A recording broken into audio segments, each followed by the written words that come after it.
Hello friends, welcome to my channel. Sumit is here again, and today's we are talking about शांति का importance क्या होता है, महत्व क्या होता है. तो I just give you the two examples जिससे कि आपको शांति का importance क्या होता है वो समझ में आए.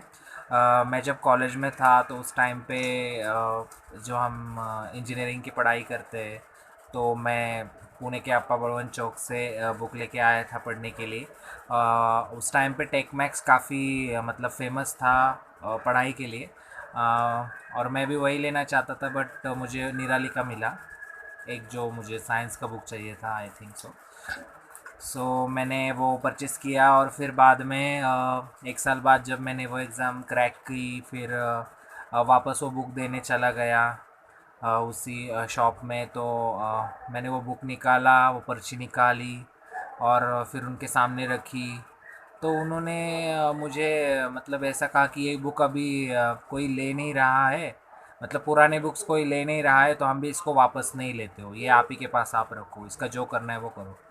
तो मैंने उनको बोला कि भाई आपके जो रिसिप्ट है, रिसिप्ट के ऊपर तो लिखा है एक साल बाद आप इसे आके वापस दे सकते हैं और जो उसका डिस्काउंट है वो ले सकते हैं, ऐसा उस पर तो लिखा है ना.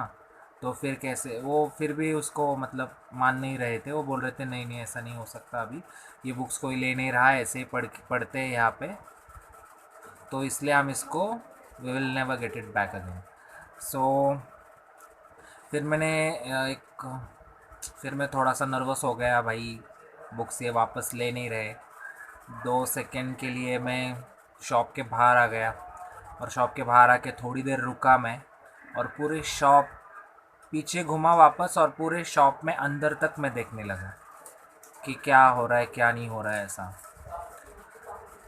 तो मैंने सबसे लास्ट में देखा कि एक लड़का वहाँ पे खड़ा था.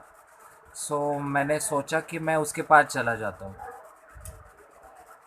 ऐसा मैंने सोचा और फिर मैंने वही किया. मैं वो सारे बुक्स और वो पर्ची लेके उसके पास चला गया. वो आदमी उस टाइम पे बिज़ी था, उसका इतना ज़्यादा ध्यान नहीं था. मैंने उसके साथ कोई मतलब ज़्यादा वार्तालाप नहीं किया उसके बाद. वो जो भी बोल रहा था मैंने सुन लिया और मैं वहाँ से चल पड़ा था. लेकिन मेरी नज़र एक लास्ट में एक लड़का था, वो भी यही काम करता था, बुक्स लेना वापस देना ऐसा सब. तो मैं उसके पास चला गया, उसको पर्ची वगैरह दिखाई, बुक सारे दिखाए. उसके साथ ऐसी कुछ भी बातें नहीं हुई, उसने डायरेक्टली वो बुक ले ली, पर्ची ले ली और जो भी उसका डिस्काउंट था वो मुझे दे दिया, बुक भी ले लिया और रख दिया साइड में. मेरा काम अपने आप ही हो गया वहाँ पे. तो मुझे किसी के साथ ज़्यादा कुछ बात करने की वहाँ पे ज़रूरत नहीं पड़ी. तो ये मेरा फर्स्ट एग्ज़ाम्पल था. सेकंड एग्ज़ाम्पल ये था मेरा कि मैं जब फर्स्ट मेरा जॉब कर रहा था सिविल का, जो ड्रेनेज पाइपलाइन जो बिछाते हैं मैं वो चर चरौली में बुरडे बस्ती है वहाँ पे मैं बिछा रहा था. वहाँ के लोग मतलब ऐसे काम पे काफ़ी ज़्यादा मतलब जो ये फील्ड वर्क वगैरह करते हैं उनको तो पता ही होता है, ये गवर्नमेंट के काम में कुछ लोग डिस्टर्बेंस क्रिएट करने का काम करते. तो वैसा ही कुछ सिचुएशंस वहाँ पे मेरे साथ हुआ और एक आदमी का काफ़ी मतलब बहुत ज़्यादा एग्रेसिव था वो. और वो एग्रेसिव वो पूछ रहा था मुझे क्या क्या क्या कैसा कैसा वो चल रहा है काम वगैरह. तो मैं उसे हर जवाब दे रहा था. तो कुछ समय बाद उसका मतलब काफ़ी एग्रेसिव हो गया वो, पता नहीं कैसे इतना ज़्यादा उसका एंगर मतलब बाहर आ रहा था. इतना कुछ वो बोल रहा था, मैं गाड़ी यहाँ पे लगा दूंगा, आप ये काम मत कर सक नहीं कर सकते, ऐसा कुछ दिखाइए मुझे मेरी गाड़ी साइड में करा के, आपका जैसे भी चलाओ या कुछ भी चलाओ, ऐसे बोलने लगा था वो टाइम पे. तो मैंने उसको उस वक्त कुछ भी रिएक्ट नहीं किया, कुछ भी नहीं बोला मैंने उसको, एक शब्द भी नहीं बोला. मैं बस उसका सुने जा रहा था, सुने जा रहा था, सुने जा रहा था, एक वर्ड भी नहीं बोला उसको. और वो सब हो गया और दूसरे दिन वो इंसान वापस मुझे आके मिला. मेरा उधर ही काम चल रहा था, 2-3 दिन जितना भी टाइम लगता है उस हिसाब से मेरा मैं उधर ही था साइट पे. तो वो दूसरे दिन वापस आके मुझे मिला और मुझे बोलने लगा, अरे सर मैं आपको कल इतना ज़्यादा बोल रहा था, ये सब कर रहा था, आपने कुछ रिएक्ट क्यों नहीं किया. मुझे पूछने लगा था वो।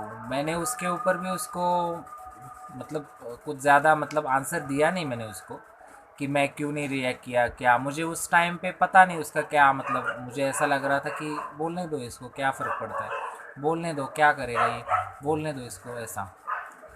तो वो मुझे फिर मतलब फिर वो मुझसे माफ़ी मांगा उसने, कि सर मैंने आपको बहुत ज़्यादा बोला कल, बहुत पता नहीं मुझे क्या हो गया था, बोला बहुत मैंने बोला, लेकिन आपने सब एकदम शांति से सुन के ली मेरी बात। तो मुझे काफ़ी मतलब गलत फील हुआ कि मैं आपको ऐसा ऐसा कल कुछ तो बोला ऐसा। तो मैंने बोला ठीक है, इट्स ऑल राइट, क्योंकि मुझे उसके बातों का कोई बुरा नहीं लग रहा था। मतलब I don't know, I accept जो उसका जो रोष था वो टाइम पे। लेकिन उसको बाद में वो समझ में आया दूसरे दिन, और उसने फिर मुझसे माफ़ी मांगी और सब वहाँ पे। फिर उसके बाद वो मुझे कभी उसने इंटरफेयर नहीं किया। उसके बाद शायद वहाँ पे काम भी ख़त्म हो गया, और फिर मैं दूसरे साइड पे चला गया, ऐसा। तो ये दो एग्ज़ाम्पल थे कि शांति का मतलब काफ़ी ज़्यादा इम्पोर्टेंस होता है लाइफ में, या फिर सिचुएशन के अनुसार भी। आप देख लो इसको, आप कैसे इसके साथ डील करते हो, आपको क्या एक्सपीरियंस है इसके, मेरे साथ भी शेयर करो, ठीक है। और भी मैं ऐसे ही मेरे एक्सपीरियंस बेस्ड वीडियो जो भी है मैं आपके सामने लाता रहूँगा। तब तक आप मुझे लाइक करो, चैनल को भी लाइक करो, सब्सक्राइब करो, शेयर करो, कमेंट करो, ठीक है। मैं मिलता हूँ फिर आपको अगली वीडियो में। तब तक के लिए बाय बाय, देखते रहिए और स्टे ट्यून विथ मी।